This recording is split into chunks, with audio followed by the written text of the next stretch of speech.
मी आता शिवाय घेतला आहे ब्लाऊज. आता माझा ब्लाऊज शिवून झाला आहे. आता बघू शकता कशी डिझाईन झाली आहे ती. अरे वा, छानच झाली आहे डिझाईन. बघा बघा कशी मस्त वाटते ना. एकदम प्रॉपर फिनिशिंग छान झालंय ना. कसं शिवलंय बघा मी, आणि सोबत लटकन सुद्धा. बघा किती छान झालंय लटकन. मी काय शिवण क्लास केला नाही, पण मी पेपर पॅटर्न वरून शिवला आहे. हे कसं झालंय. चॅनलला सबस्क्राईब करा, लाईक करा आणि कमेंटमध्ये नक्की सांगा. आणि हे बघा समोरून कसं शिवलंय, एकदम प्रॉपर फिनिशिंग झालंय ना. छान पैकी असं मस्तपैकी.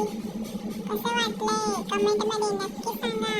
बघू शकता हे कसं व्यवस्थित असं मी ठेवलंय. आणि बघा आता किती छान फिनिशिंग गोटी वगैरे आला आहे. कमेंटमध्ये नक्की सांगा मला.